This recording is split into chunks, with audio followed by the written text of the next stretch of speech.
τη χαρά να φιλοξενούμε στο πλαίσιο των σεμιναρίων της πρακτικής άσκησης για το Μεταπτυχιακό του Θρησκευτικού Τουρισμού του Τμήματος Θεολογίας και Πολιτισμού του Πανεπιστημίου Λόγος, την κυρία Ευγενια Κουκουρα, ξεναγώ, συγγραφέα και παραγωγό ταινιών με καταγωγή από τη Θεσσαλονίκη. Το σημερινό μας σεμινάριο θα έχει ως θέμα τεχνικές της ξενάγησης και εφαρμογής αυτών σε αρχαία μνημεία. Προτού δώσω το λόγο στην κυρία Κουκουρα, θα ήθελα να αναφέρω λίγα λόγια για την πορεία της στο χώρο της ξενάγησης και της έρευνας.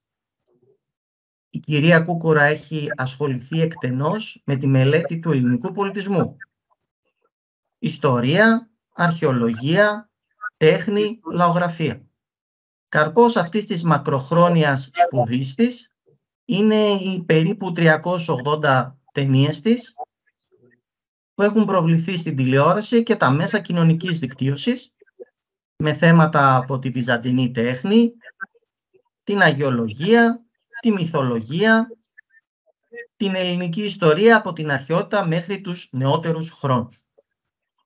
Συγκεκριμένα, η ταινία με τίτλο «Το βαπτιστήρι του Μεγαλέξανδρου», παραγωγής ΕΡΤ του 1996, βραβεύτηκε στο φεστιβάλ ντοκιμαντέρ ταινιών μικρού μήκους. Επίσης έχει γράψει 11 μελέτες για τον Μέγα Αλέξανδρο και η ταινία της βιβλίο «Ο Αλέξανδρος και οι γυναίκες», που έλαβε μέρος στο Φεστιβάλ Γυναικών Μεσογείου και Μαύρης Θάλασσας, βραβεύτηκε από την UNESCO.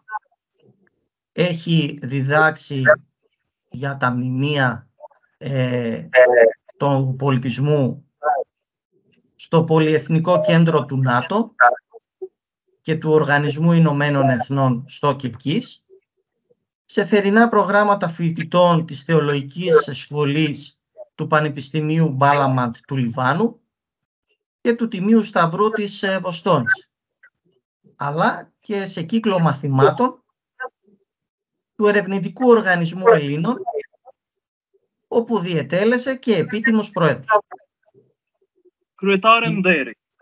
Κυρία Κουκουρα, σας καλωσορίζουμε. Σας ευχαριστούμε για την αποδοχή της πρόσκλησης και σας παραδίδω στους μαθητές μας. Πέρασα στη Θεσσαλονίκη. Και η Θεσσαλονίκη, η πατρίδα μου, βρίσκεται πάρα πολύ κοντά στην Αλβανία και χαίρομαι που παρακολουθήσατε ειδικά μου θύματα για τον θρησκευτικό τουρισμό και τελειώνεται αυτόν τον κύκλο και θα βάλω ένα κερατάκι στην τούρτα που έγινε στην Αλβανία έτοιμη να εκπαιδευτεί σε ξενάγηση τουριστών που θα έρθουν στη χώρα για να ακούσουν για τα μνημεία της ωραίας σας πατρίδας. Γιατί οι Έλληνες πρόγονοί μας δεν έκαναν τουριστικά ταξίδια. Έκαναν ταξίδια για ένα καλύτερο αύριο, να μετικήσουν σε μέρη που ήταν καλύτερα από αυτά που πλέον δεν τους χωρούσαν. Έκαναν ταξίδια μακρινά, μετά από θρησκευτικό του μαντίου των Δελφών, για ένα καλύτερο αύριο, αλλά σε έναν τόπο που θα έκαναν το ίδιο επάγγελμα με αυτό που είχαν στη μητέρα πατρίδα. Και ο Χριστός μπορούσε να τους στείλει πολύ μακριά και να μην ξαναδούν ποτέ τη μητέρα πατρίδα τους. Ο Χριστός μπορούσε να τους στείλει μακριά και να μην ξαναδούν ποτέ τη μητέρα πατρίδα τους. Ένα ταξίδι μονόδρομος που δεν ήξεραν αν θα μπορέσουν ξανά να επιτρέψουν ή να ακούσουν για αυτούς τη μητέρα πατρίδα. Και αυτό ήταν μακρινό, πολύ μακρινό και μπορεί ποτέ να μην έφτανε πληροφορία για αυτούς που μητέρα πατρίδα από όπου έφυγαν. Σήμερα, πλανήτη Γη, έχουμε ανθρώπους που υποστηρίζουν ότι είναι Έλληνες, αλλά η πατρίδα τους δεν είχε ακούσει ποτέ για αυτούς. Οι Αρακτιάνοι στο Φίλου υποστηρίζουν ότι είναι Σπαρτιάτες. Αλλά η Σπάρτη δεν γνωρίζει για αυτή την ατυχία, γιατί χάθηκαν οι πληροφορίες και δεν βγαίνουν τίποτε για αυτή την μητέρα πατρίδα. Εκεί στη Νότια Αμερική, οι Αρακτιάνοι υποστηρίζουν ότι είναι Σπαρτιάτες. Οι αρχαίοι Έλληνες δεν έκαναν τουριστικά ταξίδια, αλλά έκαναν ταξίδια σε καλύτερα μέρη για να ζήσουν ένα καλύτερο αύριο. Γιατί η πατρίδα τους δεν τους χωρούσε. Η γη μοιραζόταν. Μετά το θάνατο ενός άνδρα, ήταν το 1/4 η γυναίκα του και τα υπόλοιπα τα παιδιά. Μετά από πολλές γενιές δεν υπήρχε μέρος για να ζήσει η οικογένεια. Ο τουρισμός στην αρχαία Ελλάδα υπήρχε θρησκευτικός, μεγάλα μαντεία και στα μεγάλα νοσοκομεία για να θεραπευτούν και να πάρουν πληροφορία για το μέλλον τους. Τα πρώτα ταξίδια των Ελλήνων έγιναν μετά από χρησμό για ένα καλύτερο αύριο. Αλλά τα τουριστικά ταξίδια έγιναν σε μαντεία για να πάρουν πληροφορία για το μέλλον τους και σε νοσοκομεία για να πάρουν πληροφορία πώς θα γίνουν καλά όταν ήταν άρρωστοι. Και εκτός από τον θρησκευτικό τουρισμό για χρησμό στα νοσοκομεία για θεραπεία, υπήρχε και ο αθλητικός τουρισμός για τους μεγάλους πανελλήνιους αγώνες. Οι πανελλήνιοι αγώνες των Ελλήνων ήταν 4.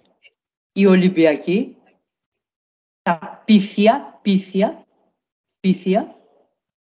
στους Δελφούς, οι αγώνες των Δελφών, οι αγώνες στον ισθμό της Κορίνθου, τα ίσθμια ήταν στην Κόρινθο και τα νέμαια επίσης στην Πελοπόννησο.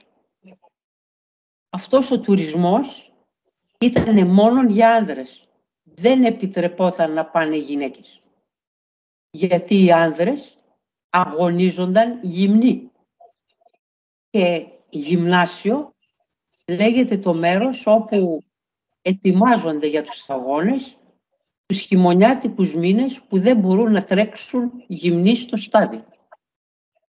Ο πρώτος πραγματικά τουρισμός για να περάσει κάποιος καλά έγινε από τον Περικλή στην Αθήνα τον 5ο αιώνα π.Χ. Και έγινε για να συνηθίσουν οι Αθηναίοι να κολυμπούν και να κάνουν πλεύσεις, να πηγαίνουν με καράβι για πρώτη φορά μετά από τον πόλεμό τους με τους μυθικούς Άτλαντες. Είχαν πολεμήσει πολλά χρόνια με τους Άτλαντες, δεν ήθελαν πλέον να κοιτάζουν τη θάλασσα. Δεν ήθελαν να βλέπουν τη θάλασσα. Γι' αυτό και το άγαλμα της Θεάς Αθηνάς, τον Παρθενώνα στην Αθήνα, το είχαν γυρίσει να κοιτάζει στο βουνό και όχι προς τη θάλασσα. Όταν ο χρησμός που πήρε ο Θεμιστοκλής να φτιάξει ξύλινα τείχη για να προφυλάξει την Αθήνα από τους Πέρσες, ο Θεμιστοκλής είπε ότι τα ξύλινα τείχη ήταν να κατασκευάσουν πλοία. Και τότε οι Αθηναίοι στράφηκαν προς τη θάλασσα. Έφτιαξαν πλοία, πολέμησαν τους Πέρσες, τους νίκησαν στη Σαλαμίνα και μετά ο Περικλής έκανε καράβια τουριστικά και έδινε 6 μήνες χρήματα σε όσους ήθελαν να ταξιδέψουν για να γνωρίσουν τα θαλασσινά ταξίδια. Τα ταξίδια του Περικλή είναι τα πρώτα τουριστικά ταξίδια στην αρχαία Ελλάδα. Pericles gave money to the Athenians for 6 months. 6 months they could take one of the Athenian state boats and they could travel around the Mediterranean Sea. And those are the first touristic boats and the first touristic excursions to explore the sea and get used to travel into the open sea. From the European trips, we know that the word tourism derives from the name of a city in France. The name of the city is Tours, which means tower. In the city of Tours, in the 17th century, there was a local fair, a traditional exposition of the farming and agricultural products of the area. So people from the surroundings, they gathered together in the city Tours. Those people were called tourists because they went to Tours, and the word tourism derives from that city, the French city, where approximately they say there were more than 100,000 people. Others say there were 200,000 people, and that was the first mass tourism in Europe. In one place, they went to see the local farming products. So now you are interested about the religious tourism. And religious tourism starts in Greece in the sanctuaries, which are for the therapy, to be cured from different illnesses, and also to ask oracle about their future. Delphi, Dodoni, in central Greece, close to Albania, which is in Epirus. There were great sanctuaries where people were going to get information about their future. And there were hospitals in Dion, on the roots of Olympus mountain, and also in Epidaurus, which was the biggest hospital in Greece, in Peloponnese. The way they could be cured, it was using different kinds of medicament based in the Greek antiquity on pharmakon. Pharmakon is the poison from the snakes. Poison snakes, they have been always in the sanctuaries of Asclepius, the father of medicine. The poison was taken from their mouths. It was mixed up with water, up to 26 to 27% water, one-time poison. And this is the way they used to cure their patients. The patients were not going alone, because if they have got great problems, they had to be transferred by their relatives. The relatives could not go inside the sanctuary. They were staying outside, and in case that somebody died in the hospital, nobody could tell that he died in the hospital, because it was very bad for the reputation of the sanctuary. They said God took him and he was taken to paradise, Elysia, or he was taken to Hades, and nobody could say anything about his death. Pregnant women were not allowed to be in those sanctuaries because they were in danger to die, and that was also bad for the reputation of the sanctuary. And people, like in the Christian church, they used to bring in silver, in gold, in marble, the parts of their bodies they have been cured from their illnesses, like a foot, made of marble in case that Jason was having a problem with his foot. He was cured and he has brought his foot in marble to memorize that he has been cured from his illness. Eyes, ears, hearts, if they have got different problems, like the ex votis we bring on the icons of the Christian church up to nowadays. This is to compare the ancient customs with the new customs, because people always wanted to go to be cured in the great hospitals. The ancient Greek hospitals of Asclepius, from far back in Greek mythology, 8th century before Christ, up to the 4th century before Christ, we have got in Kos Hippocrates. The doctors were curing the illness, not the patient. Hippocrates was making medicament for one single ill man. And he was occupying himself to cure one person, not all people suffering from the same illness. That is mythology, and this is history of Greek medicine in a medical center where people go to be cured. This is medical tourism in a way. You go to that place in order to be cured from your illness. And now we start the religious tourism in the Greek antiquity and in the Christian period. People go to a sanctuary to pray. They want to pray in a place which is miraculous, in a place where they expect to have a miracle themselves, to be cured, to get what they really want in their lives, to gain something, to have a success in something they are waiting and they are praying for. And this is the religious tourism.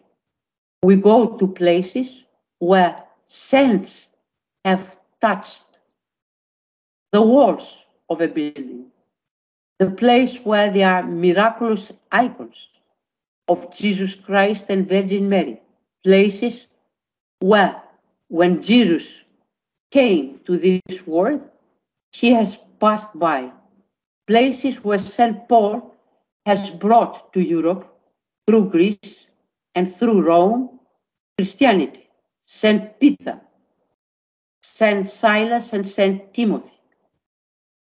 In your country, Patrokosmas. That is why we make religious tourism up to nowadays. I was asking Thomas, who couldn't hear of my voice, about Moschopolis. Have you ever been in Moschopolis, Arta? No, you haven't? So, Moschopolis is not close to the sea. I've been there one time. Okay. Moschopolis is not close to the sea, not close to the Aegean Sea, not close to the Ionic Sea or Adriatic Sea. It is in the middle of your country. And the church, the cathedral church, the biggest church in Moschopolis, is dedicated to St. Nicholas. Who is St. Nicholas? St. Nicholas, Santa Claus, is the patron of the Navy people. Why up there in the mountains, the church has been dedicated to St. Nicholas? George is smiling. Because it was a place you had to pass through coming from the Ionic Sea to the Aegean Sea and vice versa. So people, they were transferring their goods. They were merchants, and they were stopping there in order to spend the winter months when the weather was very bad and they couldn't travel in the open sea.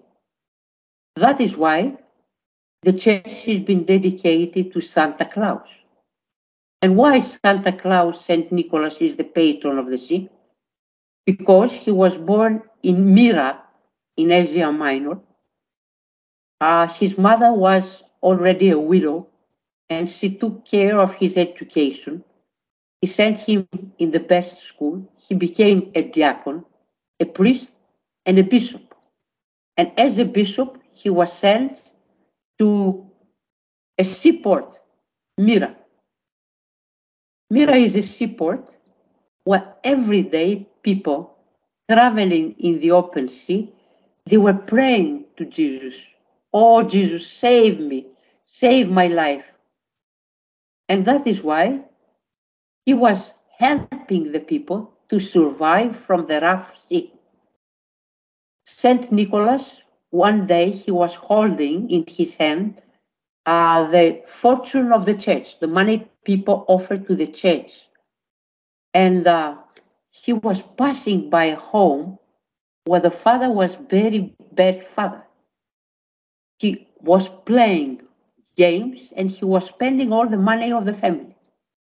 He has got 3 daughters and he said to himself, I owe money, but maybe tomorrow I will gain more and more and more. But at the end, he hasn't got any money at all. He said, I will take to the house of Aphrodite and I will make my daughters prostitutes to give me money, to bring me money to play cards. And Saint Nicholas, who was close to the wall, close to the chimney, close to the fireplace, he heard the voice of the father and gave a beat on the wall and threw the money of the church inside. There was no fire in the fireplace because they haven't got money to pay for heating the house. And he saved the 3 daughters. And one day, people, they were traveling in the rough sea. He said, Jesus, help us. And St. Nicholas took them to the port of Myra. His relics were taken by the Italians in the 11th century from the church built for St. Nicholas in Myra, and they have been brought to Bari. Since after, he was called San Nicola di Bari. And the church built in New York by the Christian Orthodox Church, it is the Church of St. Nicholas. It is the church which has fallen down and destroyed in September after the 2 skyscrapers have been destroyed, and it has been renewed with a new plan of the famous architect Calatrava. So Santa Claus is the patron of the sea people, and his church is in Moscopolis, which is in the center of your country, because people were passing by in order to go from one sea to the other. So this is what I was supposed to take you. This is the place I was supposed to take you if I was supposed to be with you today, in order to tell you that tradition is always being followed in this world. And the ancient Greeks were not atheists. They used to believe to miracles, and the Christian church continues through the word of Lord to protect people in different miraculous places where we pray for, where we come for, in order to be blessed. That is why in your country, lots of Greek people come to follow the steps of Patrokosmas. And that is an important route you must learn. In your country also you have got the steps of the Ottoman rulers and also the Islam, which is important to know because they also make religious tourism. And there is a part of tourists, they come to Albania and they are Jewish people, the Jewish people of diaspora. The first Jewish people in Thessaloniki in Greece They came after the death of Alexander the Great with General Cassandros, who went to replace Alexander in Babylon, where Alexander has got a fleet with 2,000 boats, and he was ready to navigate all around Africa and bring his boats, 2,000 red boats, covered with minio, oxides of iron, in order to be untransparent from the seawater. Alexander never made his attempt reality, because he got sick from malaria and died in Babylon. His army was taken by Cassander, who knew nothing about the war. He knew nothing about the Persians, and he came back to Macedonia and kept the promise of Alexander to bring Jewish people to renew the ports of Macedonia, which Alexander the Great has sold to rich friends in order to take money to continue or to start his expedition against the Persians. So the first Jewish people in Macedonia, they came in the 4th century before Christ with Cassander. And many of them, from Thessaloniki, they went to Veria, they went to Ioannina, they came to Albania, and that is why their relatives come and visit your country, and they make a pilgrimage in your country because of their relatives they were living in Albania. And those are the three aims you have with a religious tourism. Ancient world, to take people in Komenica, where there is a round, very interesting archaeological site dating from 1,500 years before Christ, similar to the graves A and B cycles in Mycenae. There is very interesting theater on the coast of Albania. There are many theaters in the coast, because wherever the Greeks have been, they have built a theater, because theater is a school where you teach acts of the past to be lessons for the future, bad acts to be examples never to be followed, and good examples, they are going to become the heroes of the new people to follow.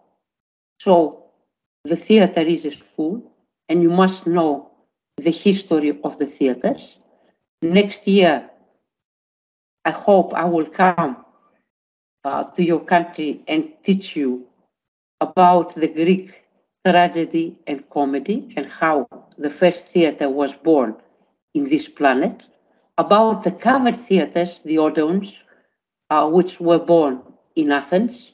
The first Odeon in this planet was built by Pericles in the 5th century before Christ.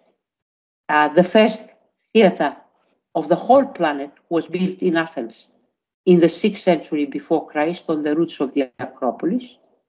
And there are extremely many things you must start from, like the architectural styles of the church, the basilica. The first basilica, which means royal, was built for Archon Vasilevs in Athens, who was chosen by lottery from the 10 states of Athens. The leaders were putting their rings, they have got the symbols of their families on them, in a helmet. The priest was taking out one ring, and the chosen person was King Archon for 1 year in Athens.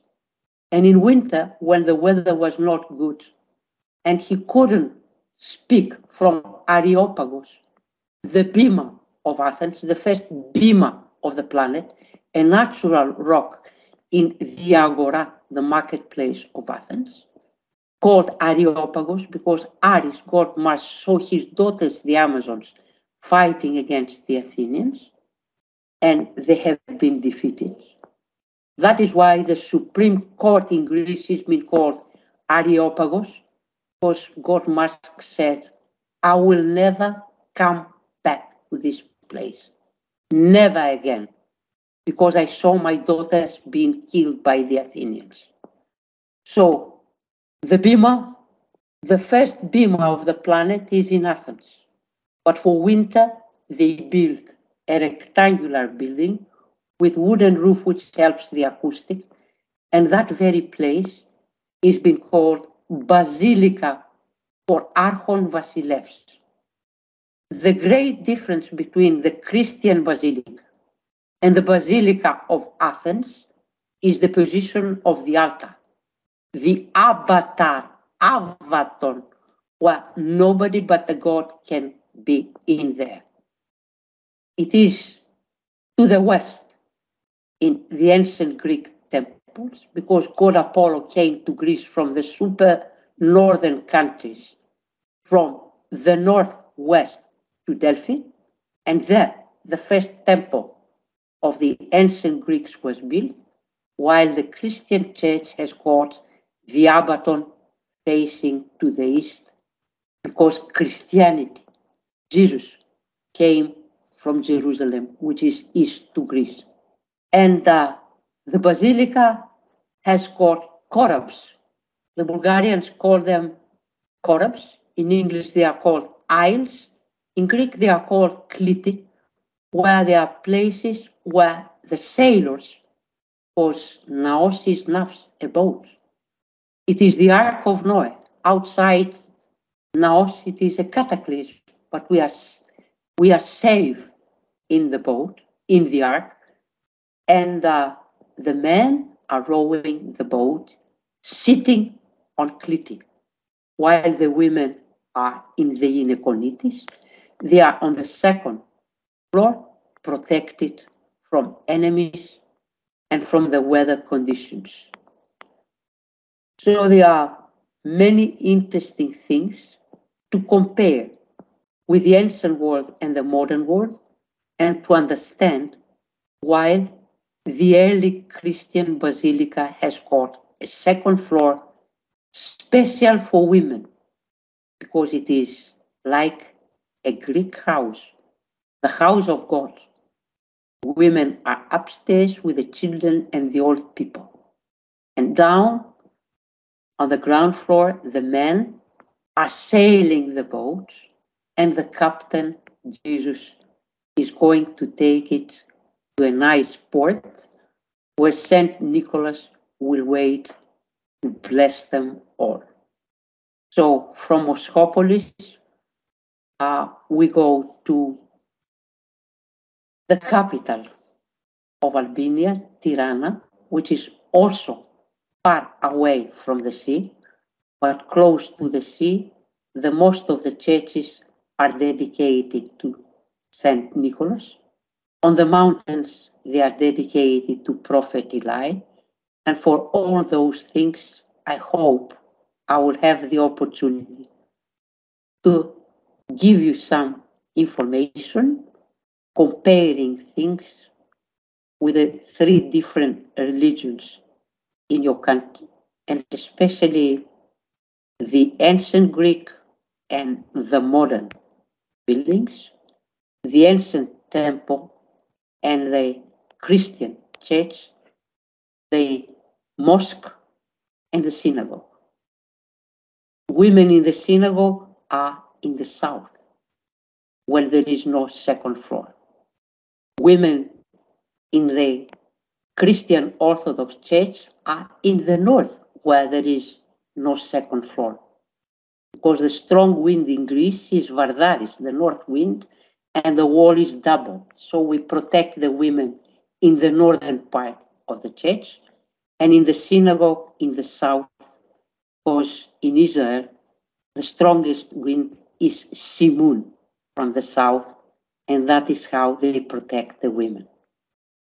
I hope it was a small lesson. Remember that tourism is a new word, which derives from the city called Tours, and it is in France. And tourists were those people they went there for a farming and agriculture expedition. And we are all tourists today when we travel around the world to see things which are interesting for us. Thank you. Elementary. Ms. Kukura, thank you very much for this lecture. It was very useful, I believe, for the students in order to realize how to compare things, because during their lessons they were learning the differences between the religions and their teachings. But this is also useful for them in order to start thinking about what you comment about traditions and about how the architecture of the buildings of and the temples of each religion come from. So I would like, first of all, to give the floor to the students if they want to ask something about those useful, I think, information, because there was also a mention about the tradition of pilgrimage from the Asian world, because usually we hear about modern pilgrimages, how pilgrimage was developed in the three main and most famous world religions, but here we heard something different, something new about how pilgrimage was established from the ancient world, from the classic era and afterwards. And much earlier, in the Cyclades era, we have got Kyros Island, which is one of the small islands of Cyclades. They make a cycle close to Athens. In Syros, we have got two men. They are carrying a girl on a stool, and they bring her to that place, which was famous as Kynos today for the Christian pilgrimage for miracles. They bring the girl, who was probably crippled, to be cured in that very place. And in Dion or in Epidaurus, we have got ears, and they say two words. Iason, came ierevs. He came to be cured. Some others, they went to other hospitals and they haven't been cured. And they say, Erenia and Verenia came here katepitagin, because from another hospital they told them, go to Dion, because the hospital there is better for your case, you will be cured there. Here we cannot cure you. And those are extremely interesting things to compare, not only traditions, but also the continuation of the mankind to go close to God, whoever is the God, from the antiquity up to nowadays, in order to get some help. Because people open an umbrella, which is God and goddesses, our God, the only God, and we pray the same way from the antiquity up to nowadays. So we learn the past and we continue today, and we teach our children to believe to the God who is the greatest curator. And we are in his hands. And that is why you must know how to guide people in the most interesting places. They can be also blessed. They can be cured. They can become better people. That's why we make the trips for, to learn, to see, and to become better. It's a theatrical action. We see the action of the past, and we are taught what is bad not to follow it, and what is good to follow it and become even better. So in order to sum up, an interesting technique that our students can use is to create somehow a story for the people that they guide, in order to explain to them how this tradition of a place was created in order to put the travelers or the people that want to make a pilgrimage or even the tourists to feel a situation, a special situation in the place that they visit. Of course, because they are blessed places, like to follow the steps of Patrokosmas, the place where he lived, the place where he preached. And in order to follow his steps and understand his feelings, his beliefs, his prophecies, how he has learned from what was given from his family, what he has taken from his environment, and what he has left for us to read and become better. So it is very important to have a plan beforehand in order to prepare your story, to study history, to study the place, in order to connect history with the place, and of course the modern times. Of course, they must make a story of themselves, which is interesting. And the next time we are going to meet next year, I hope each one of the students will try to make a story which he's going to tell to the others for about 10 minutes at the beginning, 15 minutes continuously without stopping, and keeping the interest of the people, of his audience, not to stop him, and continuously be close to him. So this is the technique to become a tourist guide, a guide of monuments. You must learn the monument and describe it in 15 minutes without stop, making people understand what you are talking about and tell from the beginning, mid-time, and the end, the whole story in 10, 15, 20 minutes, half an hour. This is the most one can concentrate to your guided tour. Okay, Arta? Okay. So next time, Yes. we will have practice in tourism. So you will give a subject to Professor Gaetanos, and you will tell me the story. And by the end, I will correct or I will congratulate you of what you are going to teach me. Okay?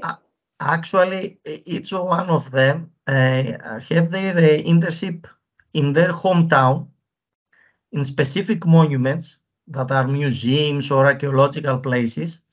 So they are already learning the story of their area. So I believe next time they will be all ready to tell a story, describe a new monument, and create an experience for the visitors.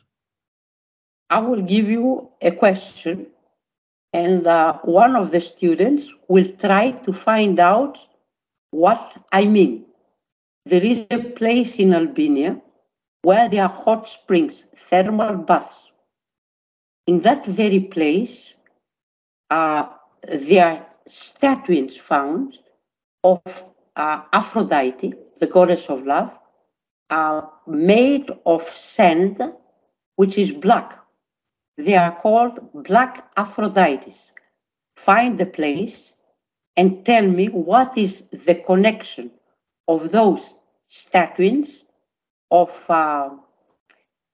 Dodoni, Peliades, who were the priestesses giving oracles from the wind which was blowing among the leaves of the oak tree of Zeus, and the connection of Egypt with Peliades and the temple of Aphrodite in the hot springs of Albania.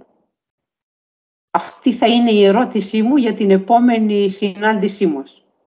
Να βρείτε πού είναι οι πηγές, οι θερμές και πού είναι οι μαύρες Αφροδίτες.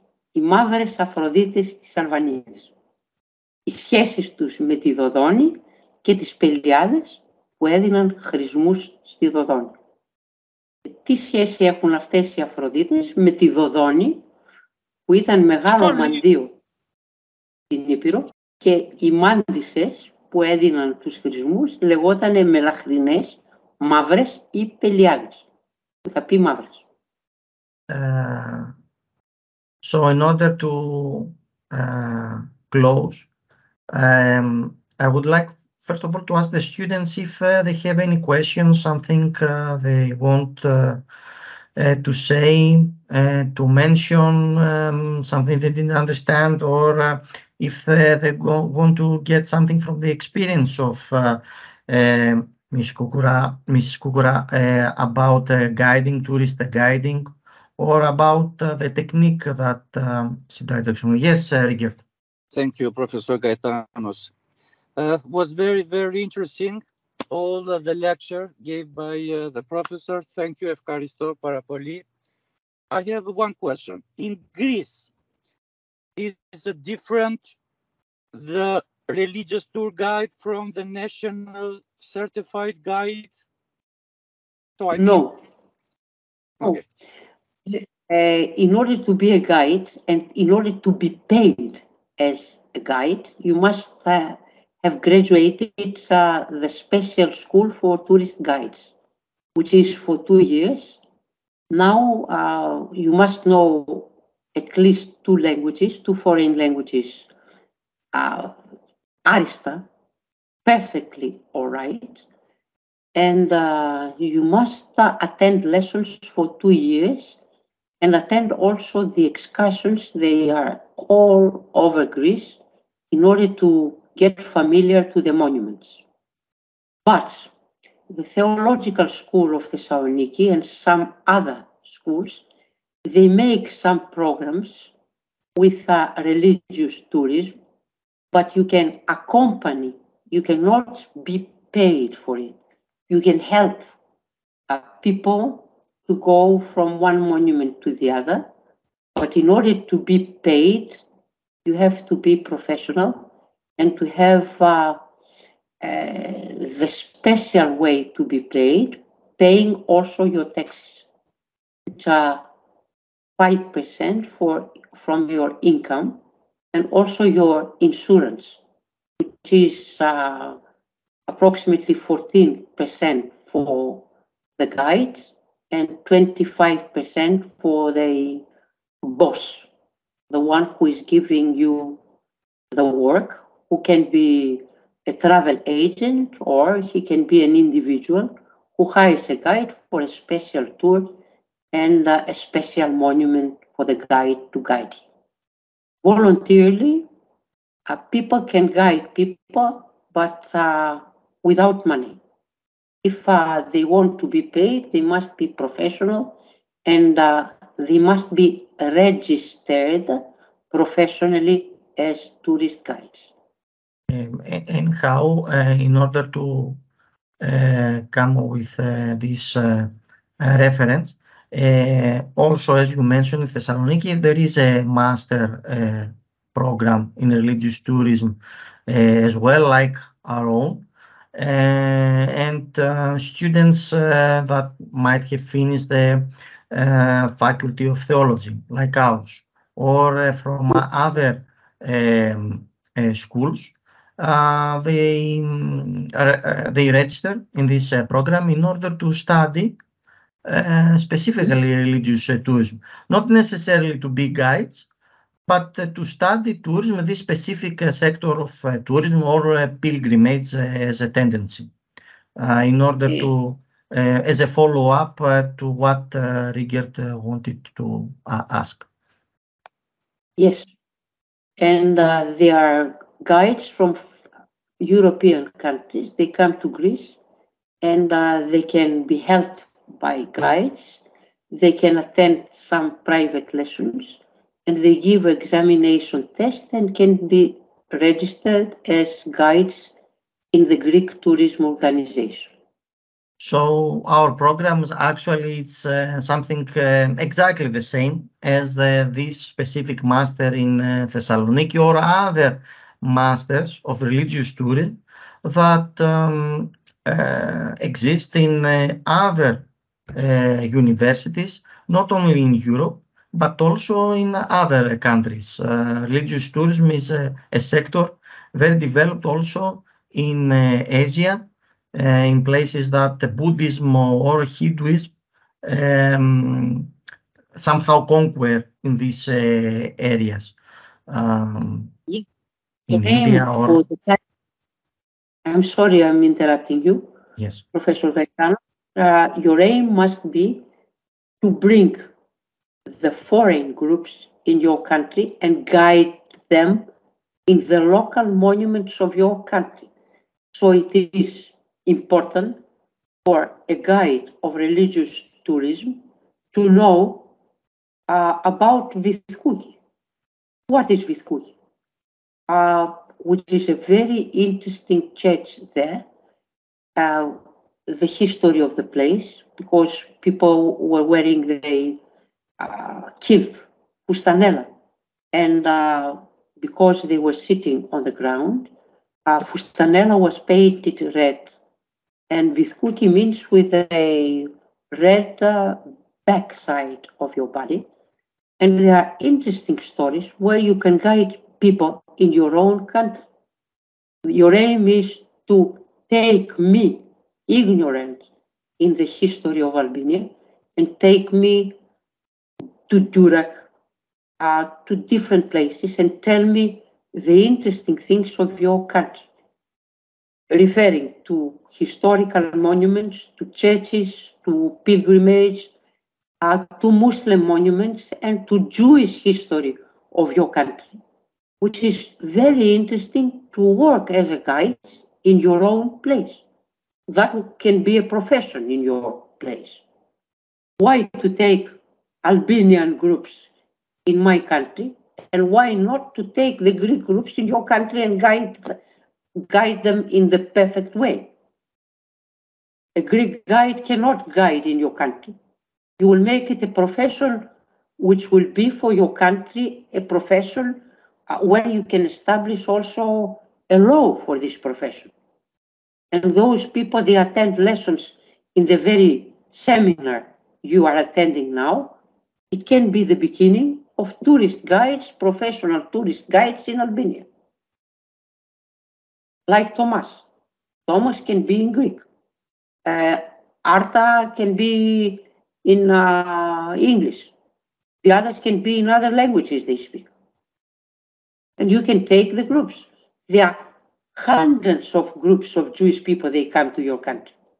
Regent is specialized in Spanish tourists, as I have seen. Okay. Yes. Yes, because they are Sephardi, and they come from 1492, thrown out by Isabella and Ferdinand from Spain. And this is a very interesting story, which I can teach you, or you can see my film. The Jewish people in Thessaloniki, there are two films of mine, which Thomas can translate in Albania. And from those, you can learn the Jewish history of the Sephardi people.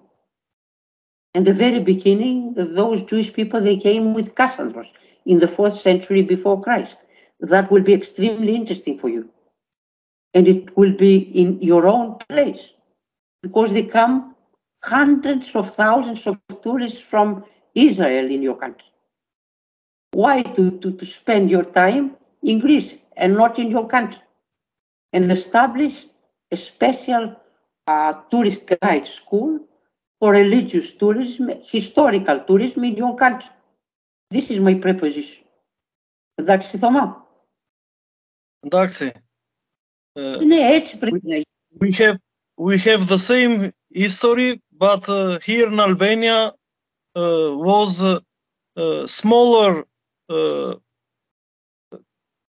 Sephardi community.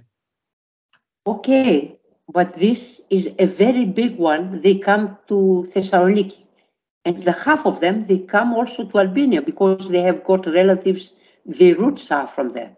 So learning the history, you can continue knowing in which places they were living in Albania, when they left, how they were saved, and how they died, if they have died.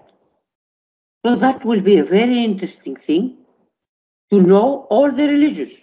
You have got places, they are extremely interesting for Islam also. So you can be divided in three religions. In three religions to be specialized.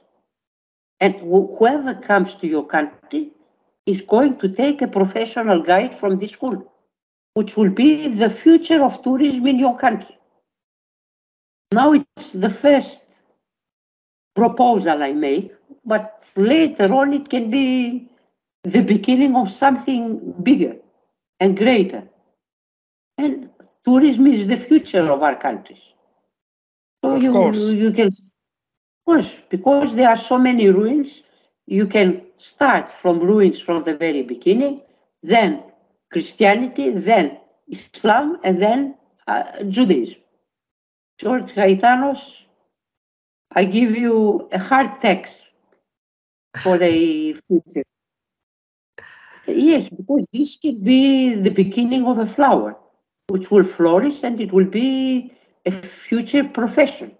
Exactly. And this is the goal of this program, for the students to be trained and learn how important this task is, in order to not to see tourism as something just for having fun, but also to learn to create new products, touristic products, and especially to focus on religious tourism and the monuments of their country.